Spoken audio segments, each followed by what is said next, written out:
Hola, bienvenidos a La Butaca Clandestina, programa número 27. Yo soy Fabio y hoy me encuentro acompañado por Santiago Espinosa. Hola, buenos días. ¿Qué tal, Fabio?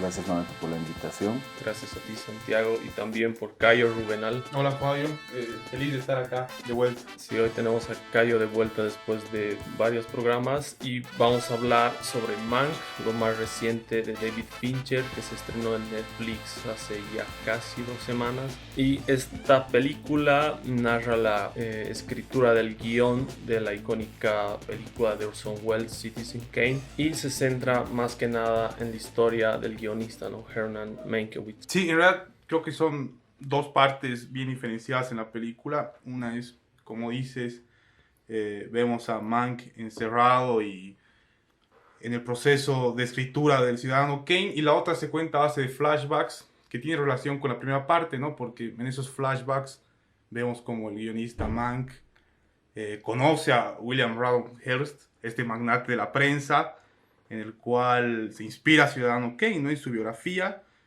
y en la cual Mank va tomando los recuerdos para armar el guión del Ciudadano. Bueno, sí, creo que ya el Cayo ha resumido bien la trama, ¿no? Es una película, digamos, que se sabía que es largamente guardada, digamos, de David Fincher, ¿no? Que de hecho está volviendo al cine de varios años, ¿no? Su último largo, digamos, había sido perdida y después había estado más dedicado a la televisión, ¿no? Y de hecho es como de los activos más valiosos que tiene ahora mismo Netflix, ¿no? En el último tiempo, sobre todo, había despertado mucho entusiasmo por esta serie Mindhunter, que ha tenido 2 temporadas y que lamentablemente no va a tener más, o por lo menos hasta donde lo ha hecho Fincher. Y bueno, Mank es una película que abona, digamos, un poco más a la leyenda probablemente la película, por lo menos estadounidense, más célebre y celebrada también de la historia, que es El Ciudadano Kane, ¿no? De Orson Welles. Digamos. Es una película que ya debió generar tanta literatura como cine, como para hacer otras tantas películas, ¿no? Entonces, se sabe, ¿no? Que desde los 40, 50, o sea, después de su estreno, hubo siempre una controversia en torno a la autoría del Ciudadano Kane, ¿no?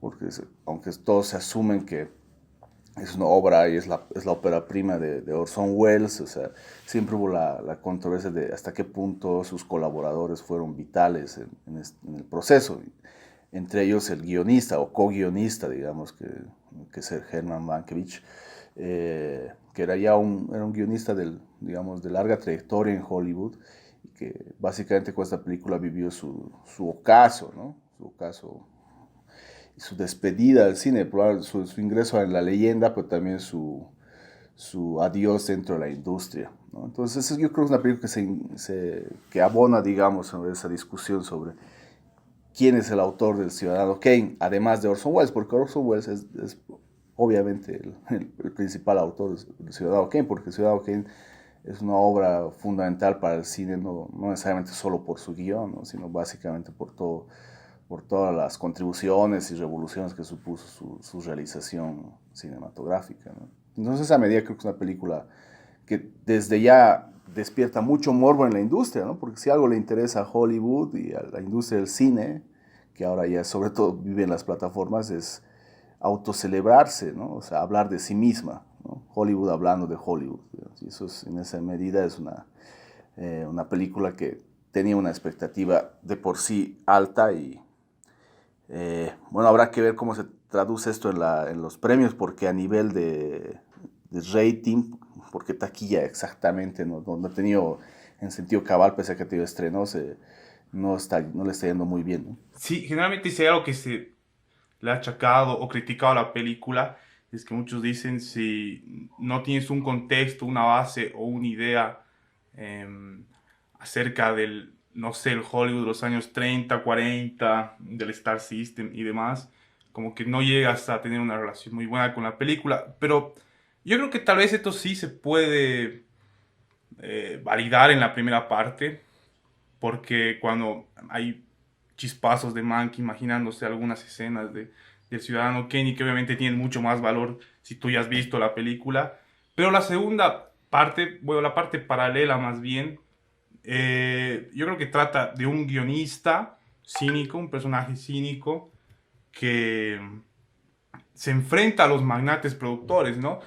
Y a esta idea poco escrupulosa que tienen de conseguir sus objetivos sin importar los medios, ¿no? De la película no salen nada bien parados personajes históricos como Louis B. Mayer, que es la cabeza de la MGM, o Irving Thalberg. No escatima la película en darles frontalmente, ¿no? Y hablar un poco de estos personajes. Creo que tiene muchos subtextos en eso. Igual habla de este rechazo que hubo del socialismo o izquierda en Hollywood, que después ya tomaría la forma del blacklisting o el mercantismo. Entonces, no creo que necesariamente has tenido que ver Ciudadano Kane. Obviamente ayuda mucho tener una base, por así decirlo, pero yo creo que la película habla un poco más allá de un proceso, de un simple proceso de escritura de guión. No sé qué opinas vos, Santi, sobre poder disfrutar la película sin tener todos estos parámetros. Sí, de principio mientras decías eso, yo creo que en todo caso debería ser obligatorio ver Ciudadano, que no por ver Mank, digamos, sino que por un tema de cultura general.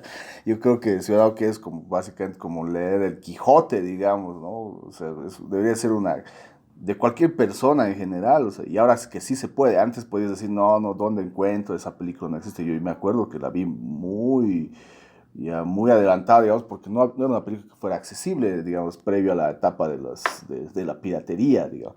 Pero ahora que es una película accesible, que se puede descargar, que se puede comprar, que se puede ver en línea, legal o ilegalmente, yo creo que debería ser una obra de consulta obligatoria en el sentido de que uno se obligue a verla, digamos, por cultura general, porque yo creo que es una película fundamental. O sea, insisto, que si, digamos, así como deberíamos leer La Odisea o el Quijote de Cervantes, deberíamos de una película esencial para la historia del cine, pero también para la historia del mundo, como el Ciudadano Kane. Dicho esto, creo que sí, o sea, que tampoco hay que ser unos expertos, digamos, en la obra de Orson Welles, en la realización de Ciudadano Kane, para poder disfrutar la película. Yo creo que la película se disfruta. Yo no veo hace buen tiempo el Ciudadano Kane, tampoco soy un estudioso, ni mucho menos hay gente realmente experta en esa materia. Sí la he visto, sí recuerdo cosas, o sea, pues sí estoy como familiarizado con su iconografía. Y claro, la disfruto en ciertos sentidos y seguramente hay otros que se me pasan. Entonces, yo creo que si esta película también sirve en alguna medida para convencer al resto del mundo de que El Ciudadano que es una película que hay que ver, o sea, creo que hasta estaría por demás justificada, ¿no? O sea, yo creo que sí se disfruta sobre todo a nivel visual, ¿no? Hay muchos guiños explícitos de la puesta en escena de Fincher que remiten al Ciudadano Kane. O sea, se puede disfrutar, ¿no? Enteramente. O sea, es la escena famosa de la bola de nieve, del Rosebud, que en la película se vuelve una botella de alcohol, digamos. Por ese tipo de guiños se disfruta más.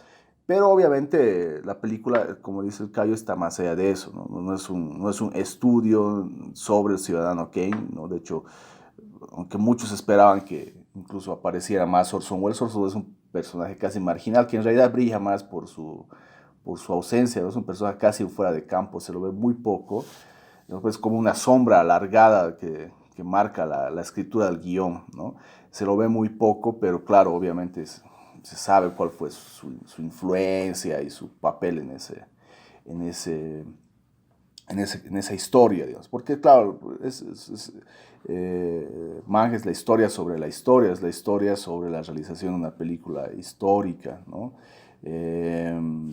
Y que, sí, o sea, les reconoce en este caso, y eso me parece importante, una autoría definitiva en el guión a Herman Mankiewicz, que era un guionista, digamos, de larga data, con sus propias ideas, muy particular, que había estado ensombrecidos porque la figura de Wells opacaba a todos los que estaban a su lado. Y Ciudadano que efectivamente es una obra colectiva, no la hizo solo tampoco Wells, ¿no? O sea, obviamente él fue el director que la imaginó, la pensó, pero a su lado tenía importantes colaboradores como Herman Mankiewicz o el director de foto Greg Toland o la música de Bernard Herrmann. O sea, es una película que reunía, digamos, a lo mejor de la industria y digamos a la mayor promesa del cine y las artes estadounidenses de esa época, que era Orson Welles en su película inicial, y la que para muchos es probablemente su obra más insuperable, ¿no?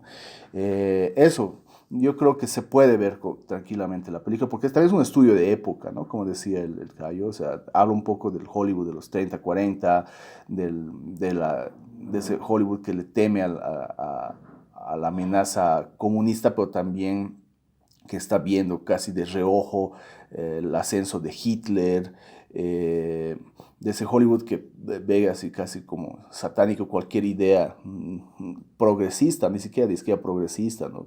Como la que encarna esta otra figura que también está fuera de campo, que es la de Upton Sinclair, que es un escritor estadounidense que en su momento llegó a ser candidato a gobernador de California y que genera, digamos, una división al interior de la industria, ¿no? Y con la que yo, en alguna medida, creo que Fincher construye un paralelismo, ¿no? Con la actualidad política de los Estados Unidos de hoy, ¿no? Eso me parece de las cosas más ricas de la película, más allá de este festín para sibaritas cinéfilos, es ese interés de Fincher por darle actualidad política, ¿no? De cómo Hollywood también se involucra activamente en el futuro y en el destino político del país, de los Estados Unidos, que no es cualquier país, ¿no? Que es finalmente el país que tiene más poder en el mundo, ¿no? Sí, yo creo que ese es el aporte más valioso de Mank, como que exponer esta tendencia, situación política que tiene Hollywood, que hasta el día de hoy puede seguir vigente, y los medios que están a su alcance para poder influir en la opinión pública. Siempre ha habido un rechazo, ¿no?, a la izquierda en Hollywood. Hay toda una historia que debe ser tal vez de los más vergonzosos de los que se debe sentir la industria, que bueno, es como un antecedente, como decía Santiago, una preguerra fría, ¿no? Los albores tal vez de la Segunda Guerra Mundial, después vendría el comunismo, pero ya hay esa tensión y esa manera de eliminar a todo aquel que piense de manera contraria o marginarlo. Me parece un poco difícil como que encontrar puntos en común entre las películas de Fincher, más que todo en contenido, pero si hay algo que puedo identificar, puede ser que sus protagonistas son como outcasts, ¿no? Como marginales, podemos verlo así en la The Social Network, tal vez en The Fight Club, salvando las obvias distancias, pero yo creo que Mank como que representa toda esa energía y ganas de reivindicar que el director lo plasma a través de él. Santiago decía que había mucha expectativa, ¿no?, incluso dentro de Hollywood, de cómo será la película, y no sé si Hollywood sale bien parada después de esto. Pienso un poco la relación que tiene esta cinta y un poco la del año pasado, la de Quentin Tarantino, Érase una vez en Hollywood, porque las dos hablan de historia del cine, ¿no? De la historia de Hollywood más que todo. La de Tarantino tal vez se enfocaba más en los 60 y este es más en la primera mitad del siglo pasado. Y si bien la de Tarantino ofrecía un punto de vista más desde los actores, tal vez, esta habla un poco más del Star System, ¿no? De los productores y de los magnates. Claro, igual el puesto poco privilegiado que tenían los escritores, ¿no?, en aquella época. También se me viene a la mente Hail Caesar de los hermanos Coen, que habla desde el punto de vista de los productores también, ¿no? Y también es referencial a Hollywood. Y hablábamos justamente de que esta película trasciende el típico bloqueo del escritor, ¿no?, en el que se basan muchas películas que habitualmente hablan sobre los escritores. Hablábamos en programas anteriores de películas como Adaptation o Barton Fink, que también hablan de la escritura, pero también hablan de individuos enfrentándose al sistema, ¿no? Y yo creo que Mank plasma de una manera muy bien lograda esto. Algo que rescato mucho también de lo que decía Santiago, del nivel técnico que te remite al cine de la era dorada de Hollywood de los años 40. Y se habla mucho de la imagen, pero yo me quedo bastante con el sonido. Yo creo que el sonido de esta película tiene mucho mérito, ¿no? Hacer que el sonido tenga esa estética del cine de los 40 sin que parezca un error técnico. y que se siente esa textura análoga, ¿no? del sonido. Yo creo que tiene bastante mérito, y esta película tiene una postproducción de sonido igual que se nota que es espectacular, ¿no? Sí, técnicamente la película es una factura impecable y no hay nadie que pueda decir lo contrario. Los esfuerzos de hacerte creer que parece una película rodada en los 30s y 40s, como emulan algunas partes quemadas, ese toque de comedia ingenua igual que podemos ver hace rato, las escenas grabadas dentro del auto. Es un trabajo donde se ha visto mucho cariño, esfuerzo, pero creo que esta perfección técnica siempre lo hemos visto en las películas de Fincher. Fincher. Eh, pero acá tiene ese añadido de sentirla como una película personal por todo lo que hemos dicho, ¿no? Por un poco hablar de cómo existen luchas políticas de poder dentro de la industria y cómo los magnates igual siempre han estado dirigiendo y eligiendo hacia dónde deben ir esas tendencias y pensamientos, ¿no? Que muchas veces la gente, el público en general, no se da cuenta de que esos discursos políticos vienen empaquetados en formas de productos audiovisuales, y ver qué tanto se sigue repitiendo eso al día de hoy. Sí, hay algo que me interesa lo que decían, que es esta cuestión de cómo representa, digamos, Mank el proceso de escritura, ¿no? Que no va sobre el tema del escritor ante la página en blanco, sino yo creo que aborda algo que a mí me interesa igual mucho, que es como las decisiones morales, digamos, que en el proceso de escritura, ¿no? O sea, qué está bien, porque finalmente Mank, o perdón, Ciudadano Kane, el guión del Ciudadano Kane está basado, digamos, en historias reales, ¿no? O sea, es una ficción, pero basada en la historia básicamente de este magnate de los medios de comunicación que era William Randolph Hearst. Entonces, ¿hasta qué punto creía Mank, en este caso Mankiewicz, moralmente legítimo contar esa vida, digamos, servirse de esas historias para poder decir algo más, ¿no? Toda la relación que hay entre él y la amante, digamos, de Hearst habla, digamos, de este proceso de toma de decisiones morales, de qué es correcto, qué es incorrecto decir, hasta qué punto tengo que publicar esto, hasta qué punto vale la pena que ventile estos asuntos, ¿no? Y a mí eso me interesa mucho, o sea, que no es sobre el proceso del hombre que se enfrenta a qué quiere contar, ¿no? Sino que hasta qué punto vale la pena contar, si es correcto contar lo que va a contar, ¿no? Que valore finalmente cuáles van a ser los efectos sobre las personas de eso que va a contar.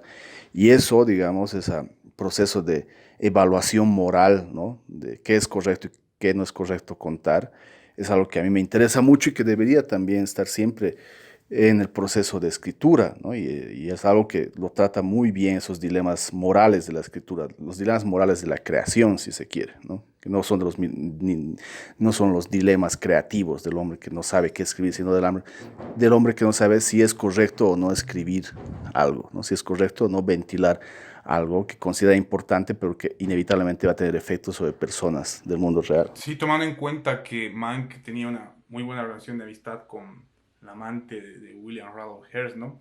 Que es interpretada por Amanda Seyfried, puede ser, no me acuerdo muy bien el nombre ahora, y que de alguna manera contando esa historia la expone a ella, ¿no?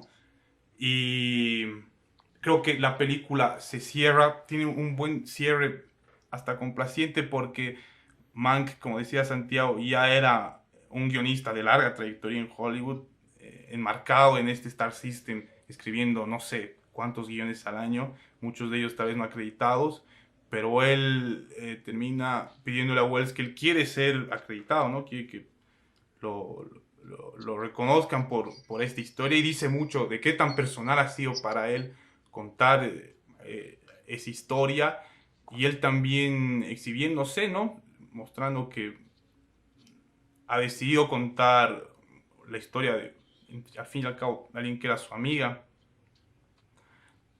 Detrás de toda esta literatura que hay del proceso de guión de Ciudadano Kane, siempre se ha atribuido que Mank era el que conocía a William Randolph Hearst, el que conocía a su amante. Se ve en la película cuando él visita este castillo de San Simeón, que después iba a ser Xanadu. Dicen que Welles le ha añadido tal vez un poco del motor narrativo, ¿no? Esa primera parte de Ciudadano Kane, que es una especie de reportaje. Kane tenía una empresa, una productora de noticias, ¿no? Que era Mercury, que él la atribuyó, se atribuyó esa parte.